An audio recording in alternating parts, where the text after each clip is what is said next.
Depuis le retrait de l'État ivoirien dans la production de logements dans les années 80, le secteur est de nos jours tenu par des particuliers, des privés qui ont fait de la construction et la colocation de maisons un business. Conséquence, les cautions de maisons de plus en plus élevées, en Côte d'Ivoire principalement dans la capitale économique, Abidjan.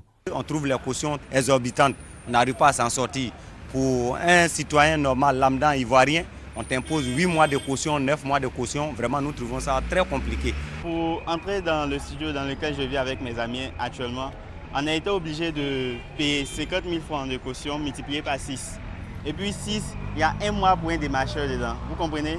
Donc 3 mois de caution, 2 mois d'avance et puis 1 mois pour les démarcheurs. Bon, moi j'habite en Grès, un appartement de 3 pièces, on te parle 200 et quelques mille francs. Ils sont multipliés par 6, voire 10 mois, 12 mois. Ce n'est pas la bourse du fonctionnaire lambda que nous sommes. Il y a des propriétaires qui vont jusqu'à même 4 mois d'avance, 2 mois, 3 mois de caution. Et là, quand on fait la proposition au client, ça devient un peu lourd. La situation dérange. Les propriétaires de maisons justifient cette surenchère des cautions du loyer. Parce que les gens maltraitent les maisons, qu'on prend ces gens de cautions, mais le gars va casser tout. Maintenant, il s'en va. Ça se repose sur le propriétaire des maisons. C'est pour cela que d'autres, pour ne pas bavarder demain, ils disent, bon, moi je veux 1 million. Là, si tu veux casser tout, quand tu vas casser, le juge va partir, tu vas dire, ça c'est cassé, non? Tu dis oui. Ça c'est cassé, non? Tu dis oui. Bon, on fait comment? Bon, l'argent qui est là-bas, là, prends pour réparer, je m'en vais. 4 à 8 mois de caution ou même 1 an à débourser pour avoir un toit. Plus qu'un effet de mode, les coûts jugés excessifs. L'État de Côte d'Ivoire décide donc d'agir. Désormais, pour se loger, le citoyen devra payer 2 mois de caution, 1 mois d'avance.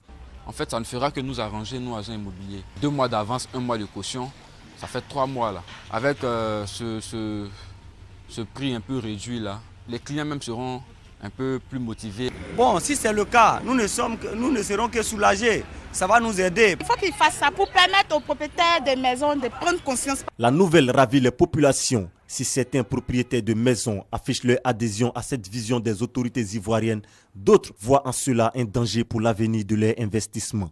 Moi, j'exige 2 mois de caution et puis 1 mois d'avance. Déjà, je suis dans le contexte. Je pense que ce serait bienvenu.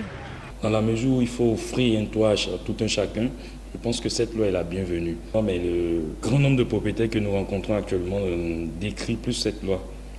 La proposition de l'État, je ne suis pas contre, je ne suis pas contre. Mais l'État aussi, il doit aussi donner conseil aussi à les locataires. Que si vous rentrez dans la maison de monsieur, essayez de prendre soin de la maison. À la fin du mois, payez la maison. Il faut que l'État vraiment pense aussi à nous. L'État n'a qu'à penser à nous. Nous, on a construit la maison pour aider les gens, pour qu'ils soient logés. Mais on n'a pas construit la maison pour qu'on soit esclave des gens. Certaines agences relèvent des insuffisances dans cette initiative. Leur crainte, voire d'autres problèmes surgir. Ce qui risque d'arriver, c'est qu'on verra des propriétaires qui vont augmenter les loyers. Les loyers risquent de monter à grimper à la hausse. Parce que bon, à 2 mois de caution, on ne peut pas couvrir et les propriétaires pour se retrouver dans les fonds, ils vont augmenter les loyers. L'État ivoirien est déterminé à mettre fin à l'anarchie qui règne au niveau des coûts des cautions et avances des maisons et permettre à tout citoyen de se loger décemment. La décision est donc prise, 2 mois de caution, 1 mois d'avance. Un projet de loi sera mis sur la table de l'Assemblée nationale en septembre prochain. Dès sa mise en vigueur, tout contrevenant risque des sanctions.